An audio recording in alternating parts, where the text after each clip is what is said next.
जय हिंद दोस्तों, स्वागत है आपका। आज के जेटेट क्लास में हम लोग देखेंगे विभिन्न टेट परीक्षाओं में बाल विकास से पूछे गए प्रश्नों को। जैसे यूपी टेट हो गया, सी टेट हो गया, आपका एच टेट हो गया, आर टेट हो गया, एमपी टेट हो गया। इन परीक्षाओं में जितने भी बाल विकास से प्रश्न पूछे गए हैं उन प्रश्नों को आज हम लोग देखेंगे। तो चलिए स्टार्ट करते हैं। पहला जो सवाल है वो है कि विकास की किस अवस्था में बुद्धि का अधिकतम विकास होता है। विकास की किस अवस्था में बुद्धि का अधिकतम विकास होता है?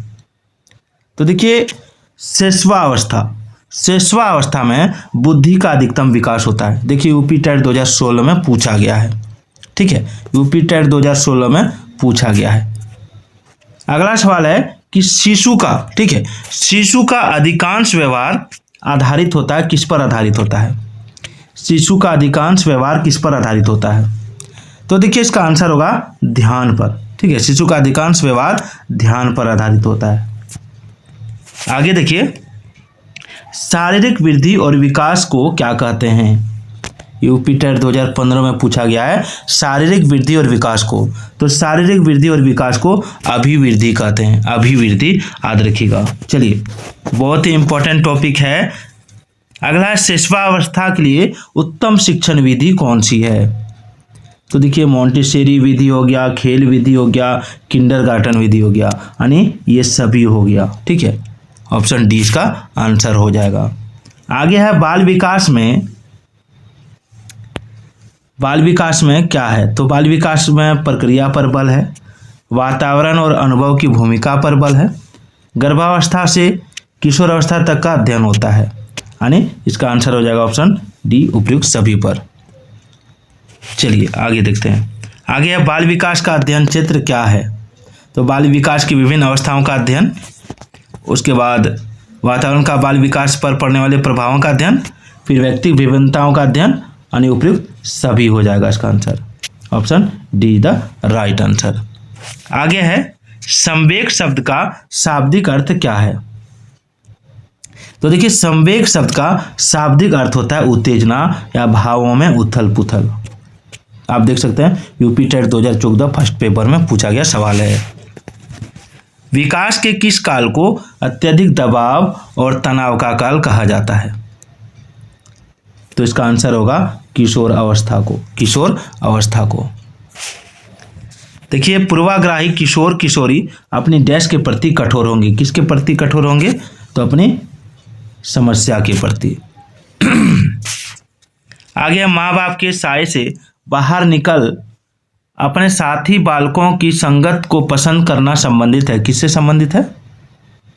तो पूर्व किशोर अवस्था से। ठीक है, पूर्व किशोर अवस्था से माँ बाप के साए से बाहर निकलता है और अपने साथी बालकों की संगत को पसंद करना इनका आदत है।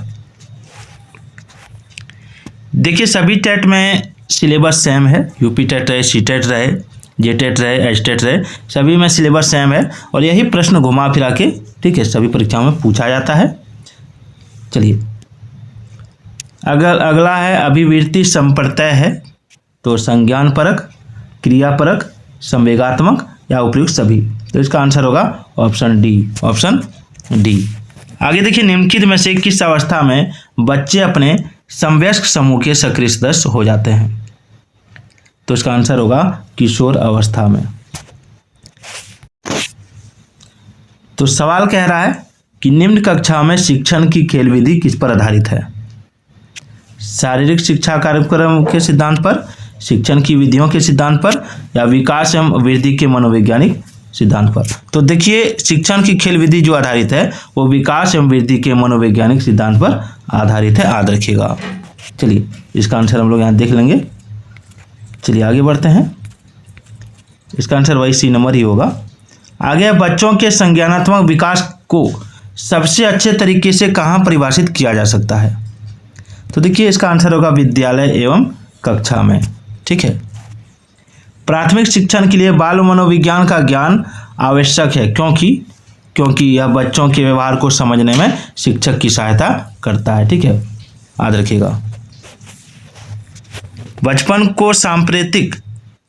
को सांप्रतिक दृष्टिकोण की मान्यता क्या है? तो यह मान्यता बचपन, वृद्धि एवं परिवर्तन की एक अनूठी विधि है। बाल विकास की परिभाषा का अध्ययन क्षेत्र है जो किसी बच्चे का संज्ञानात्मक, सामाजिक तथा दूसरे सामर्थ्यों का क्रमिक विकास के लिए उत्तरदायी होगा। आगे बच्चों में संवेगात्मक समायोजन प्रभावी होता है तो व्यक्तित्व निर्माण में, कक्षा शिक्षण में, अनुशासन में, ये सभी। अगला, बच्चे के उचित विकास को सुनिश्चित करने के लिए उसका स्वस्थ शारीरिक विकास एक महत्वपूर्ण पूर्व आवश्यकता है। यह कथन गलत हो सकता है क्योंकि विकास से नितांत व्यक्तिगत मामला है, ये भी गलत है। सही है क्योंकि विकास क्रम में शारीरिक विकास सबसे पहले स्थान आता है। चलिए और ऑप्शन देखते हैं। सही है क्योंकि शारीरिक विकास के अन्य पक्षों के साथ अंतर संबंधित है। यही इसका आंसर हो जाएगा ऑप्शन सी। देखिए सीटेट 2011 में इस पूछा गया है। चलिए अगला है, अवधारणाओं का विकास मुख्य रूप से डैश का हिस्सा है। किसका हिस्सा है? तो बौद्धिक विकास का हिस्सा है। देखिए ये भी सीटेट में पूछा गया सेकंड पेपर में। विकास शुरू होता है तो देखिए विकास शुरू होता है प्रसव पूर्व अवस्था से। निम्नलिखित में से कौन सा सिद्धांत पाठ्य योजना में शामिल नहीं है? तो पाठ्य योजना में शामिल नहीं है योजना की दृढ़ता। चलिए आगे, किशोर डैश का अनुभव कर सकते हैं तो दुश्चिंता और स्वयं से सरोकार, दुश्चिंता और स्वयं से सरोकार। आगे, निम्नलिखित में से कौन सा आयु समूह प्रवर्ती बाल्यावस्था श्रेणी के अंतर्गत आता है? तो 6 से 11 वर्ष। आगे, कोई भी नाराज हो सकता है, यह आसान है, परंतु एक सही व्यक्ति के ऊपर सही मात्रा में, सही समय पर, सही उद्देश्य के लिए तथा सही तरीके से नाराज होना आसान नहीं है। यह किससे संबंधित है? तो यह संवेगात्मक विकास से संबंधित है। चलिए आगे देखते हैं। सवाल है कि निम्न में से कौन सा कथन विकास के संबंध में सही नहीं है? तो विकास प्रतिमानों की कुछ निश्चित विशेषताओं की भविष्यवाणी की जा सकती है, कथन सही है। विकास का उद्देश्य वंशानुगत संभावित क्षमता विकास करना, यह भी सही है। विकास के विभिन्न क्षेत्रों में संभाव्य खतरे होते हैं, नहीं, ये गलत है, खतरा नहीं होता है, ठीक है। प्रारंभिक विकास बाद के विकास से अधिक महत्वपूर्ण है, ये भी कथन सही है। तो इसका आंसर हो जाएगा ऑप्शन सी। देख सकते हैं एचटेट 2013 फर्स्ट पेपर यानी 1 to 5 के लिए पूछा गया था। आगे, फ्राइड की विकास अवधारणाओं के अनुसार किस अवस्था को प्रारंभिक विद्यालय आयु समझा जाता है? तो इसका आंसर हो जाएगा अव्यक्ता अवस्था, ठीक है।